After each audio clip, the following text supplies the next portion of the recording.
လုံးပဲဒီမှာပါဒီနေ့ပြန်ကြည့်ချင်းဆိုတော့ဒီနေ့ကျွန်တော်ဒီမှာပြန်လည်ပြီးတော့သက်သေခံခြင်းစီစဉ်လေးပေါ့နော်ကျွန်တော်ပြီးမှထိုင်နေတာဒါဆရာဖြစ်တယ်ဘုလိုတော့ဆရာတစ်ပါးဖြစ်တယ်ဒီဘက်ကတော့ဆရာရဲ့ဆရာကလုံးဖြစ်တယ်လို့လည်းများလုံးဒီbackground မတူဘူးပေါ့နော်ဒါလည်း background မတူဘူးဒါပေမဲ့ဒီပြီးခဲ့တဲ့ကျွန်တော်တို့ Sunday မှာ last Sunday ကနေပြီးတော့ဒီချိန်ကြီးနဲ့ပတ်သက်တဲ့ဒီ party ဆိုင်နဲ့ပတ်သက်ပြီးတော့ Friday Saturday မှာဝင်လာတာရှိတယ်ပြီးတော့ Sunday မှာခံယူပြီးတဲ့အခါမှာနော်ဆရာရောဆရာဇနီးတွေရောအော်ဘွေရသူတို့တက်တာလည်းမှာလွတ်မြောက်ခြင်းတဲ့အရာတွေရှိတယ်ဒါကြောင့်မို့ဒီတကွာတော့ကျင်းနေတဲ့ဒီကောင်မလေးကျွန်တော်တို့ရဲ့တက်တာမှာတကယ်ပဲတခုတင်းနေလူတွေလွတ်မြောက်ခြင်းကိုအမျိုးမျိုးကျွန်တော်တို့ရှာကြနေကြအောင်နော်တကယ်ပဲဒီမှာအဲ့အတွက်ကျွန်တော်ဒီတက်တဲ့ခံခြင်းလေးကိုပြုလုပ်ခြင်းဖြစ်တဲ့ကြောင့်ဒီမှာဆရာနဲ့ဆရာမကတပြီးတော့သူတို့တက်တာမှာခံစားရတဲ့အားလုံးကိုဝန်ကျွန်တော်ဖွင့်ပြတော့တက်တဲ့ခံမှာဖြစ်တဲ့နောက်တော့ဒီအရာကျွန်တော်တက်တာများဒီစင်ကိုကျွန်တော်ခေါ်ပေးချင်ပါတယ်ဟုတ်ကဲ့ကျွန်တော်ဆရာဘာဖြစ်ပြီးတော့တက်တဲ့ခံပြီးပါအောင်ဟုတ်ကဲ့ဆရာတို့ရောက်လာတဲ့ပထမနေ့က Friday ညအဲ့ဒီ Friday ညမှာကျွန်တော်တို့ကတခြားတင်းတော်မှာလူတယောက်ရောက်လာတဲ့တရားတော်ဆရာရှိတယ်ဒါပေမဲ့အဲ့ဒီဖက်ကိုတော့မလို့ကျွန်တော်တို့စဉ်းစားရတာပဲဆရာတို့ရောက်လာတယ်ဆိုတာဒီကိစ္စကိုကျွန်တော်တို့ဆရာတို့ဖက်ကိုလာလိုက်ဆွတ်ခဲ့ပြီးတော့ဆရာတို့လာလိုက်ခါမှာဆရာကချက်ချင်းဟောတဲ့ဟာကျင်ချင်းအမေကလာအကြောင်းကြီးယေရှုခရစ်တော်ရှိပြီလားဆိုတဲ့အကြောင်းလွတ်မြောက်ပြီလားအဲ့ဒီအကြောင်းကျင်ချင်းအမေကလာအကြောင်းကြီးဒုတိယမွေးဖွားခြင်းအကြောင်းကိုဟောပြောလာတယ်ကျမတို့ကအဲ့ဒါတိပြီးသားလို့ကျမတွေးထားတော့နော်ဒါပေမဲ့တမန်ကကျင်ချင်းအမေကလာကိုတကယ်လွတ်ပြီးပြီလို့ထင်ခဲ့တယ်ကျမပြောနေတာငါးနှစ်လောက်ရှိပြီလို့ကျမဆိုင်လွတ်သွားပြီအားလုံးလွတ်သွားပြီလို့ထင်တာတကယ်ကိုထင်တယ်ဆရာကထက်ခါပြောတယ်ဆရာမကလည်းငါလေးတက်ခံသွားတယ်အဲ့ဒီထဲမှာလည်း family ထဲမှာမတိတ်ကြဘူးအဲ့ဒါဟာမျိုးအကြောင်းကြီးလေဆရာမတက်ခံဆရာမကကူတိုင်းကfamily ပြဿနာတွေရှိကြတယ်နော်ခက်ခဲရှိကြတယ်ဘုရားကတော့ရတယ်လို့ကိုယ့်အကူနဲ့ထင်ကြတယ်ဒါပေမဲ့ကောင်းကြီးခံတိတ်ပြီးတော့ခံစားရတဲ့ဟာမျိုးတွေလေဆရာမကတက်ခံတော့နားထောင်နေကျမဘာလို့မလွတ်သေးတာလဲဆိုပြီးတော့တစ်ခုပြီးယူတဲ့တာနော်ဒါပေမဲ့ဒါတွေကတော့ယေရှုခရစ်တော်ရရှိပြီးပြီဆိုရင်လွတ်မြောက်သွားပြီဆိုတာလေစိတ်ထိတ်ကပေါ်ပြန်လာတယ်ဒါပေမဲ့စိတ်တောင်းမယ်ဆိုပြီးတော့ကျမ一千看事情的啦，平啊，等于怎么对怎么用起来了，律比比律轻的，但是呢，代表没律对不谁，古老个碰掉了，一千代表看事情的啦，他要看你里边，路对路的是比较怎么对了，喏，不要觉得就比如说好的情况嘞，个嘞听呢，拿长他这了。ပြန်ရောက်တာပေါ့နော်ပြန်ရောက်ပြီးတော့ဒီချင်းခံချင်စိတ်ကအဲ့ဒီချင်းမှာရှိတော့ရှိတယ်ဒါပေမဲ့နာမည်စီးတော့ဘေးချင်းစိတ်ကမရှိသေးဘူးပြီးတော့တွေ့ဘုရားနဲ့ဆုတောင်းနေပြီးတော့ဒီညတညသွားပြီးတော့နားထောင်ဦးနေဆိုပြီးတော့ဘာလို့ဟောပြောနေလဲဆိုပြီးတော့လေကျွန်မထပ်ပြီးတော့နားထောင်ချင်တယ်ဆရာဟောတဲ့ဟာတွေကျွန်မတို့ကအဲ့ဒီစနေနေ့ညမှာကျွန်မတို့အတင်းတော်ကတရားဟောဖို့တို့ဂျူတင်တပတ်ဂျူတင်ဆရာကိုပြောထားပြီကျမ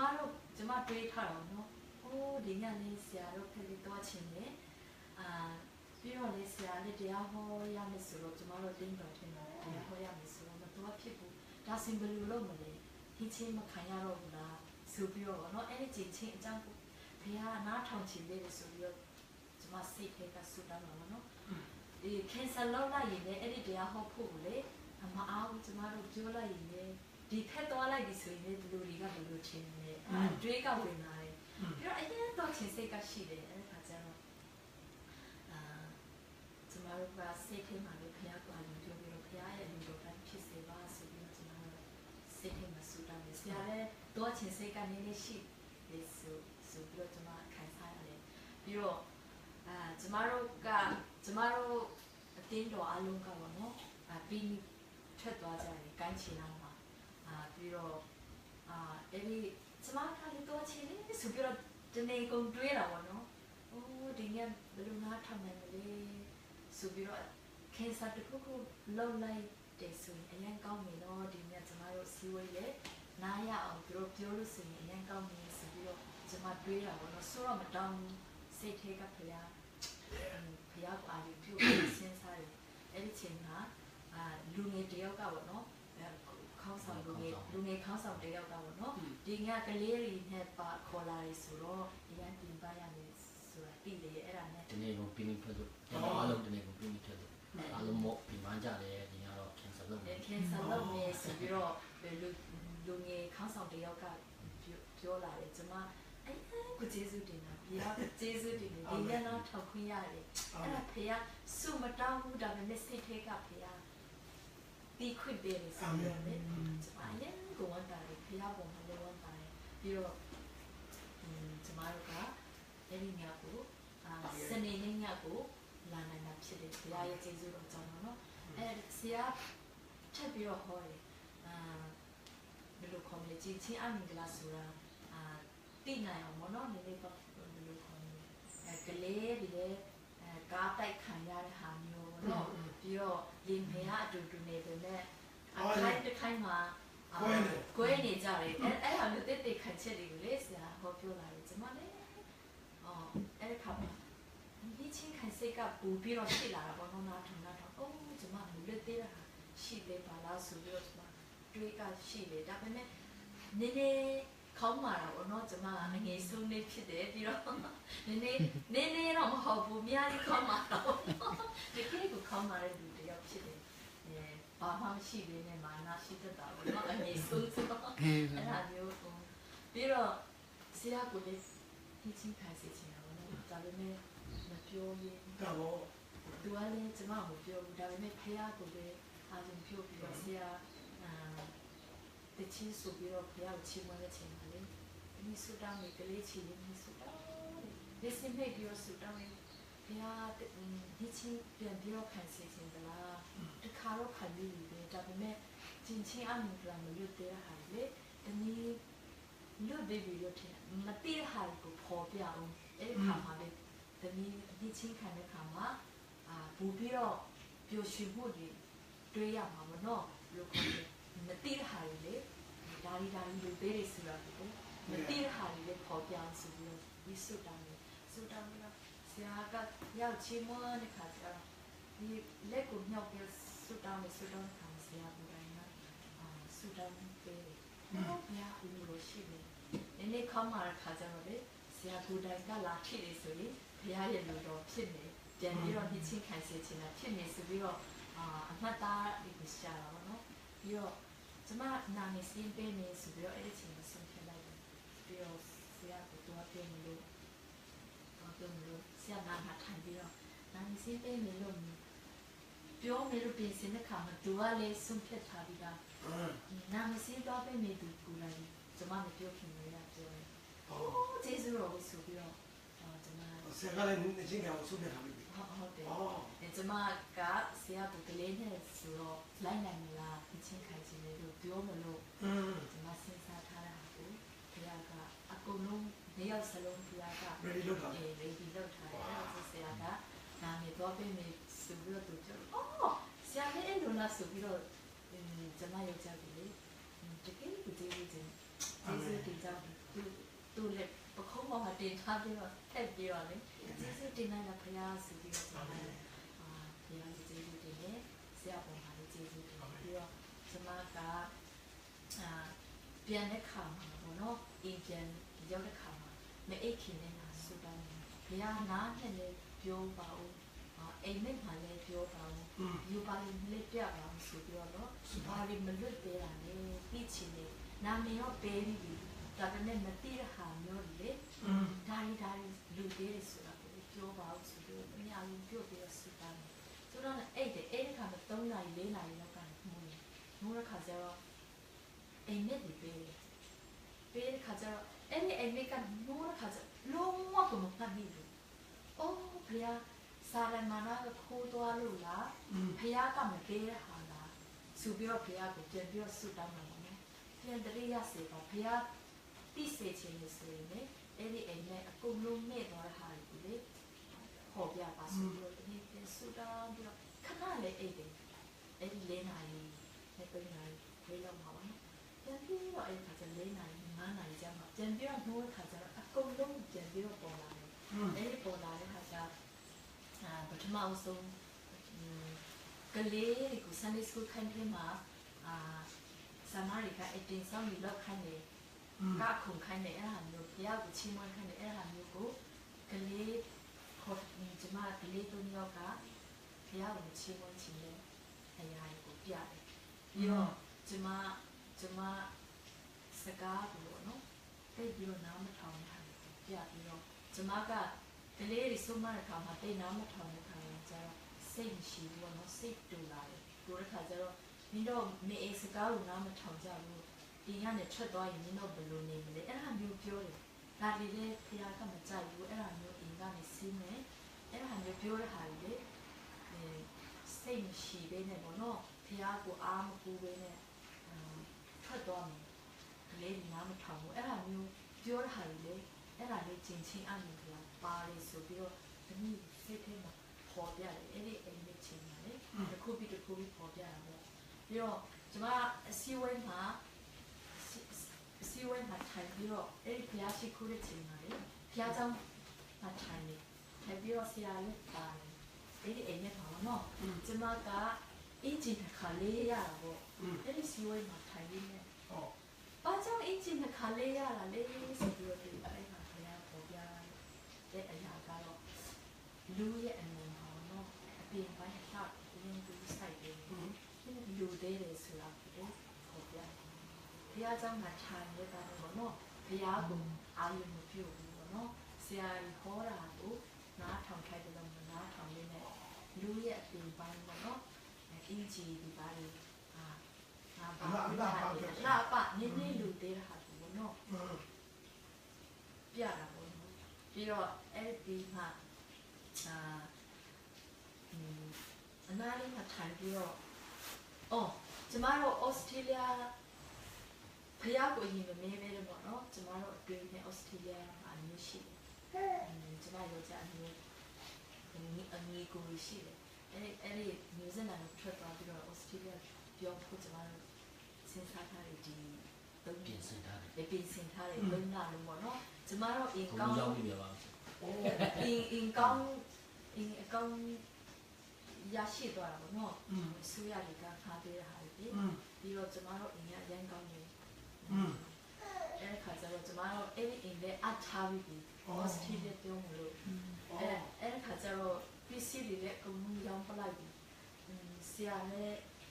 ဩစတြေးလျကိုသူတိတ်မသွားချင်ဘူးဘုရားရဲ့ခြားတဲ့နေရာမှာရှိတာကိုကောင်းတယ်အာမင်ဆိုပြီးတော့ဆုံးဖြတ်တာတနည်းကအမျိုးတွေလည်းရှိတယ်ယူအားတွေလည်းယူအားသားများတယ်ပြီးတော့ကျမအဖော်တွေလည်းရှိတယ်တကယ်ချင်းတွေလည်းရှိတယ်ဆိုတော့သူခရီးထွက်တဲ့ချိန်မှာလည်းကျမလည်းအဖော်ရရှိသွားပြီဆိုပြီးတော့တွေးတာပေါ့နော်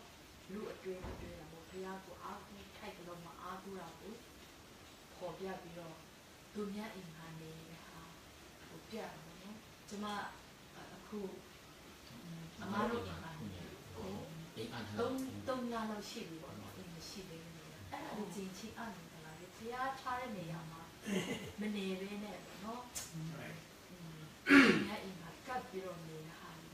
အဲ့ဒါလည်းမသိဘူးလားဆိုပြီးတော့လေဘုရားပေါ်ပြတာပြတာပေါ့နော်သူများအိမ်မှာနေပြီးတော့သူ့အိမ်မှာကောင်းကောင်းမနေရတဲ့နော်အဲ့ဒါဒီကိုခါသုံးခါလောက်ကြာဘုရားကျေးဇူးတင်တယ်အဲ့ဒီအိမ်ထဲပေါ့နော်ပြီးတော့လူတယောက်ယောက်ကပေါ့နော်ဆူတောင်းပေးမယ်ဆိုပြီးတော့ကျမတို့ဆူတောင်းမခံဘူးပေါ့နော်အဲဆာမတယောက်လူထင်တယ်နော်ဘာမှမပြောရဘူးနော်ပြောပြီးတော့မင်းတို့ဘုရားကိုအားမပြုရနေတယ်နော်အပြစ်တွေ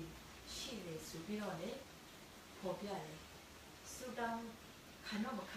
ခံတဲ့သူတည်သွားတာပေါ့နော်ဒါရီလေးပါရီဆိုပြီးတော့ကျမကနည်းနည်းစိုးရင်လာတယ်နော်ဒါပေမဲ့ဒါရီအပြစ်ရှိတယ်ဆိုပြီးသူတော့မပြောဘူးဘ ပြောပေးနဲ့ဆေးထိုးခံရတယ်ကျမလေ อ๋อ ဒီနာထိုးပြီးတော့ဒီနာထိုးတယ်ဒီနာထိုးပြီးတော့အရာနာတဲ့ခါကျတော့အရာကိုအော်ရအာဆိုပြီးတော့အော်ရအဲ့ဒီထိုးတဲ့ချိန်မှာလေဒီနာမှာတစ်ခါထိုးဒီနာတော့ထိုးတယ်အရာနာဒီမှာလေတစ်ခါထိုးတယ်ပြီးတော့အဲ့ဒီနားမှာပေါ့နော်ဒီခါနာလေးမှာပြီးသွေးတွေထွက်တယ် อ๋อพี่พี่ทำบ่ သွေးထွက်သွားတယ်ပြီးတော့ပြီးတယ်အများကြီး မကောင်းတဲ့ဟာ မကောင်းတာလေပြီးတော့အရင်ကနိုင်တယ်အဲ့ဒီထွက်သွားတယ်ဒီဟာအဲ့ဒီထွက်သွားပြီးတော့နိုင်ငံပေါ်မှာကတ်ထားကတ်ထားပြီးတော့ရင်ကောင်၄၅ကောင်လောက်ကစားတာပေါ့ဒီ မကောင်းတဲ့ဟာလေ ပြီးတော့ထင်ကြီးဟောင်းကိုချုပ်ခတ်ပြီးတော့အဲ့ဒီနိုင်ငံမှာကတ်ထားတယ်လွတ်သွားပြီဆိုတော့ဟာမျိုးပေါ့နော်လွတ်သွားပြီတော့အဲ့ဒီထင်ကြီးဟောင်းကိုထားခဲ့ပြီးတော့ထင်ကြီးအတိပေါ့နော်ပဲပြီးတော့ထွက်သွားခိုင်းတာနေတယ်အဲ့ဒီဘာလဲဆိုပြီးတော့တွေးတာပေါ့နော်အဲ့ဒါကဒီဖက်မှာလည်းမထိုးဘူးပေါ့နော်ဆူတောင်းဘာလဲလို့ဆူတောင်းခါမှာအဲ့ဒီကန်ချီသွားချိန်ပါလေစနေနေ့ကန်ချီသွားတဲ့ချိန်မှာခိုက်ခဲရှိတယ်ဒီဖက်ကခိုက်ခဲရှိတယ်အရင်ကလာကျမတို့ဝင်ခွဲအမကိုပြောပြအရင်လာနေပြီးတော့၄နာရီခွဲလို့ရှိပြီဒီနေ့အေးသွားလို့လားတနေ့ကုန်အိမ်မှာကစားကြရဆိုတော့လေ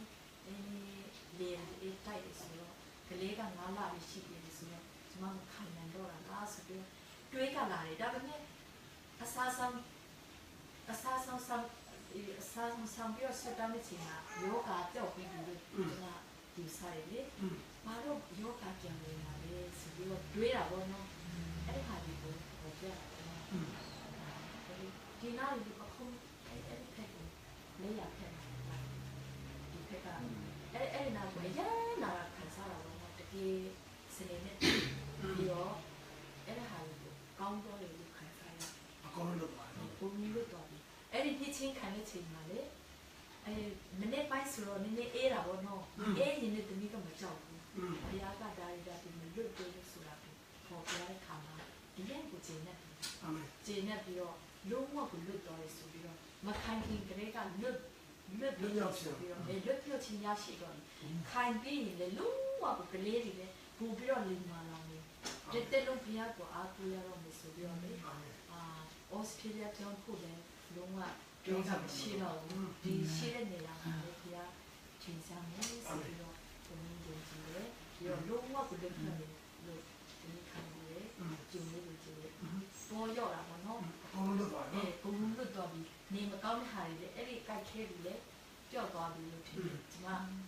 မင်္ဂလာမဆောင်ရတဲ့ဆရာပြောတယ်ပေါ့နော်မင်္ဂလာအရင်ဆောင်ချင်နေတာပဲနဲ့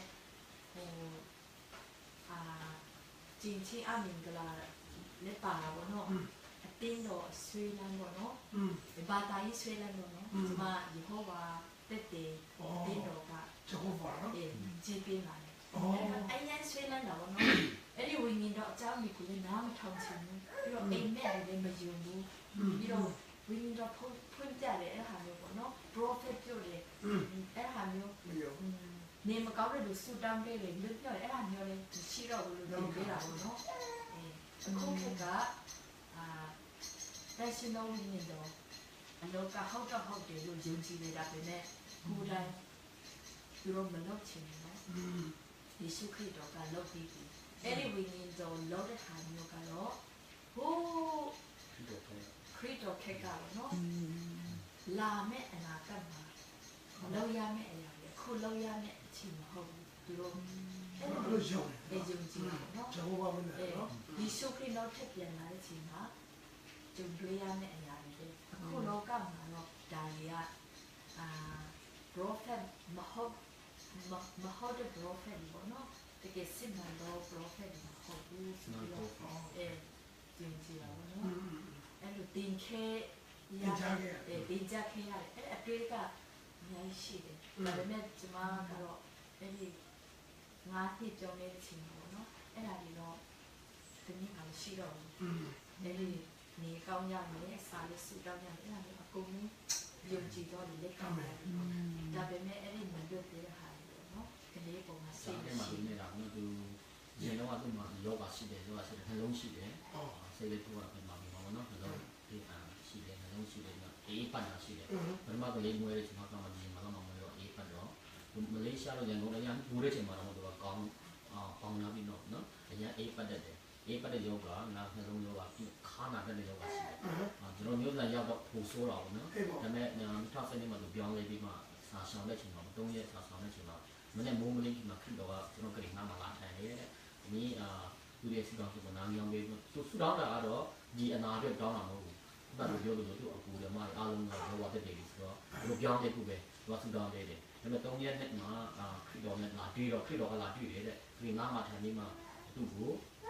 အနည်းအနာကဒီမှာခုရှိတယ်ဒီမှာတစ်ခုရှိတယ်ဆိုမှကောင်းတော့တုံးချက်ခရစ်တော်ကသူ့ကိုရှိတယ်တဲ့။ဒီမှာရက်ပေါ့နော်အစိမ့်စိမ့်နဲ့ရက်ပေးရလို့သူကပေးလိုက်တယ်ပေးပြီးမှစားခိုင်းတယ်ဝါပါဝါတယ်မြုံချလိုက်တယ်ပြန်အန်လိုက်တော့ပြင်းတဲ့တွဲနဲ့ကောင်းတော့တွဲမှလွတ်သွားပြီဆိုမှဖြစ်သွားတယ်အိမ်နဲ့ကနေစားပြီးတော့ဒါတော့ဆက်နေကနေတော့လုံးဝမထားတော့ဘူးအကုန်လုံးပြတ်သွားတယ်အဲ့ဒီချိန်ကနေသူကသူ့ယောဂဘုံလုံးပြတ်သွားတယ်ဆိုတော့သူယုံကြည်တယ်ထင်ထားတယ်ဖြောင်းလိုက်ခါမှမထားဘူးဒါပေမဲ့ဒီဆရာခုနကပြောတယ်တောက်ကြနဲ့စနေနေ့မှာပေါ့နော်ကျွန်တော်အန်ချီသွားတဲ့ချိန်မှာသူကအေးလာပတ်ပြန်တော့သူကကလေးချီလို့လာတော့ဘာလို့အေးနဲ့လက်ကကခဲ့ပြီးသူတို့ကပြန်ဝင်နေကြလားဘာဖြစ်တာလဲပေါ့နော်သူကစိုးရင်တာပေါ့နော်အဲ့ဒီစိုးရင်တဲ့ဟာကိုသူညမှာပေါ့နော်ဒီနှစ်ချင်းခံနေလို့ညမှာဆုံးဖြတ်တဲ့ညမှာပေါ့နော်ဆေးထိုးချင်းမြေပြင်ပြောင်းထိုးလိုက်တာနဲ့ဂုံပြောက်တယ်ဆိုတာကိုသူကပြောချင်တာဒီမှာရုံနဲ့အဲ့မှာအကုန်ပြန်ပြီးတော့နော်အဲ့ယောဂကြီးလည်းမရှိတော့ဘူးအဲ့လိုဆိုင်ရတယ်ခိုင်ခင်ကြလေးပေါ့နော်ဒါနဲ့ပေးထားတဲ့ဆုံးဖြတ်ထားတဲ့ခိုင်နေဆိုပြီးတော့ယုံကြည်လေပြီးတော့ဒီချင်းခိုင်နေလို့တော့ကလေးတွေလက်ညှောက်တော့နေကျင်းချင်းအမြင်ကလာနေပေါ့နော်အာမင်ဘုရားလက်ညှောက်တော့နေဆိုအာမင်ဘုရားပါရောဒီချင်းကံလေးကအားလုံးတော့အခုကမကောင်းတဲ့ຢာတွေထွက်လာရင်ဖျက်ပြင်ပြတယ်ပြီးတော့ခံပြီးတဲ့ခါမှာလည်းအကုန်လုံးတော့ခံစားတယ်ဟုတ်ပြီကျေးဇူးတော်ချီးမွမ်းတယ်ဘုရားခင်ဗျာအောင်ပဲရမယ်ဆိုတော့ကဒီတရားဟောဆရာရဲ့ဇနီးတွေဖြစ်တယ်သူတက်တာမှာသူကဂျဟောဗာဝိနည်းစာလေး background လာတာပေါ့နော်ဒါပေမဲ့အခုဒီသူတက်တဲ့ခံတဲ့အတိုင်းပေါ့နော်သူဖြတ်တန်းလာတယ်ဒါပေမဲ့နောက်ဆုံးဒီ Friday မှာလာတယ်ဒီချိန်ချင်းနဲ့ပတ်သက်တဲ့အောင်နားထောင်တယ်ပြီးတယ်တက်တာမှာမလို့မြောက်သေးကြနေသေးဆိုတော့သူခံစားရတယ်အဲ့ခါမှာသူစွတ်တောင်းတယ်ဗျာဒိန်ကအဖြေတောင်းတယ်ဖျားပြင်လိုအပ်တယ်ဆိုရင်တော့ပါဆိုတော့ Saturday မှာသူဖြေရတယ် Saturday ညမှာပြန်နားထောင်တယ်ပြီးတဲ့ခါမှာနော်ဗျာဒိန်အောင်ပဲလုပ်တဲ့ခါမှာသူတွေမကဘူးတော့ခုနကသူခိုင်မဲလို့ဆုံးဖြတ်ပြီးတဲ့ခါမှာခင်မုန်းတယ်လေးတော့ခိုင်စီခြင်းနဲ့ဆိုတော့သူကမှုတော်ဆောင်မဲမှုတော်ဆောင်တော့တခြားကြောင့်လည်းဆင်းတယ်ဘာညာဆိုတော့ခံစားမလို့ပေါ့နော်ဒါမဲ့ဘုရားကလုပ်တဲ့ခါမှာသူလည်းခိုင်ပြီးပဲလို့ပြောပြီးတဲ့ခါမှာယောက်ျားပြောမပြောလည်းမပြောရဘူးဒါမဲ့ဆရာကနေပြီးတော့အရင်ဆုံးသူလည်းခိုင်မဲဆိုတော့ပြောပြီးတော့ညနေအောင်လို့ဒီနေ့ဒီ